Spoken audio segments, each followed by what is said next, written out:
Mewujudkan smart governance bukanlah sekedar perlombaan mengadopsi teknologi terbaru. Ia adalah sebuah transformasi fundamental dalam cara pemerintah bekerja, melayani, dan berinteraksi dengan warganya. Di jantung transformasi ini terletak fondasi yang tak terlihat namun krusial, literasi digital. Fondasi ini ditopang oleh 4 pilar yang saling menguatkan: keterampilan, etika, keamanan, dan budaya digital. Tanpa keempatnya, teknologi hanyalah alat kosong. Narasi-narasi berikut adalah cerminan bagaimana keempat pilar ini menjadi nafas dan denyut nadi bagi sebuah tata kelola pemerintahan yang cerdas, tangkas, dan amanah. Dari perkiraan ke presisi berbasis data, seorang perencana pembangunan tak lagi hanya mengandalkan data statistik tahunan yang usang. Dengan keterampilan mengolah dan memvisualisasikan data real time dari berbagai sumber, ia dapat memetakan kantong-kantong kemiskinan dengan akurasi tingkat kelurahan, sehingga program bantuan sosial sampai tepat sasaran. Ini adalah wujud pemerintahan yang efektif. Meruntuhkan tembok birokrasi dengan interoperabilitas. Seorang warga yang mengurus izin usaha tidak perlu lagi membawa stupuk fotokopi ke berbagai dinas. Berkat ASN yang memiliki keterampilan mengoperasikan sistem yang terintegrasi, data kependudukan, pajak, dan perizinan dapat dibagai-pakaikan secara digital. Proses yang dulu sebulan kini selesai dalam 3 hari. Ini adalah wujud pemerintahan yang efisien. Menjaga marwah informasi publik di tengah badai hoaks. Ketika hoaks tentang pungutan liar pada sebuah layanan publik menyebar di media sosial, tim humas pemerintah tidak panik. Dengan landasan etika untuk menyajikan kebenaran, mereka segera merilis data transparan, infografis alur resmi, dan video klarifikasi. Mereka tidak hanya membantah, tetapi juga mengedukasi publik. Ini adalah wujud pemerintahan yang transparan. Netralitas ASN di ruang publik digital.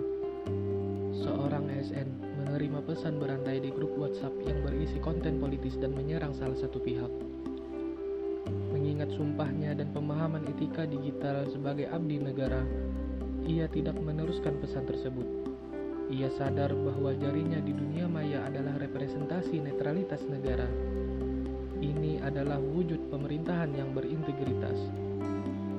Benteng pertahanan pertama dari serangan phishing. Seorang operator data di Dinas Kependudukan menerima email yang seolah-olah dari atasannya, meminta data warga untuk keperluan mendesak. Namun, ia mengenali ciri-ciri phishing dari pelatihan keamanan digital, alamat email yang aneh dan permintaan yang tidak wajar. Ia tidak mengklik tautan, melainkan melaporkannya. Ia baru saja mencegah kebocoran ribuan data warga. Ini adalah wujud pemerintahan yang aman. Melindungi privasi dalam inovasi pelayanan kesehatan. Sebuah dinas kesehatan meluncurkan aplikasi untuk memantau penyakit menular. Tim IT yang memiliki kesadaran keamanan dan privasi data memastikan seluruh data pasien dienkripsi dan dianonimkan sebelum diolah menjadi data statistik. Kepercayaan warga untuk menggunakan aplikasi pun meningkat. Ini adalah wujud pemerintahan yang dipercaya. Membangun jembatan kolaborasi, bukan tembok ego sektoral. Dulu, setiap dinas bekerja dalam data dan programnya masing-masing. Kini, dengan budaya kerja digital yang baru, kita bisa menggunakan platform digital secara bersama-sama. Dinas Tenaga Kerja dan Transmigrasi Provinsi Kalimantan Tengah memanfaatkan transformasi aplikasi kerja berkah untuk meningkatkan kompetensi secara digital dan mewujudkan pemerintahan yang kolaboratif dengan berbagai pihak. Warga sebagai mitra pembangunan bukan sekedar objek.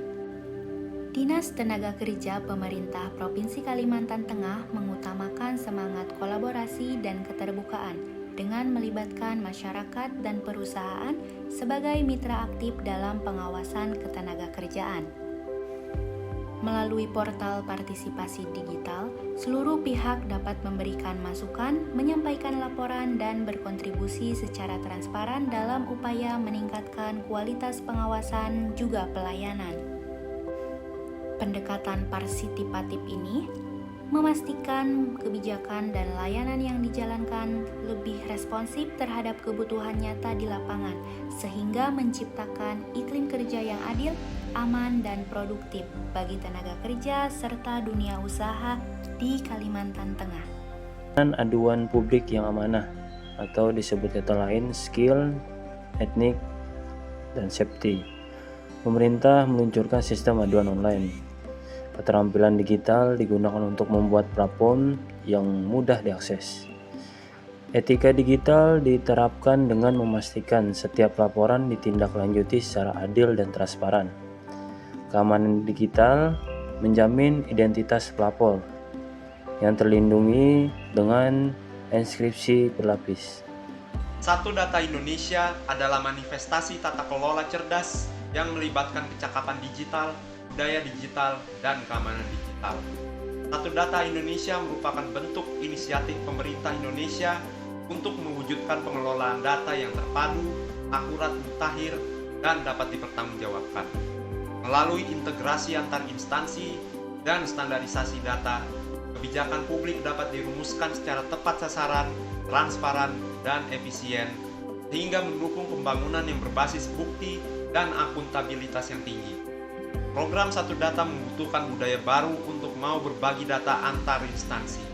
Ia juga menuntut keterampilan ASN dalam mengelola data menjadi data yang bersih dan seragam. Ia juga memerlukan protokol keamanan yang ketat untuk mengatur hak akses dan mencegah penyalahgunaan data. Hasilnya adalah kebijakan yang lebih tajam serta inovasi yang lahir dari keterbukaan data.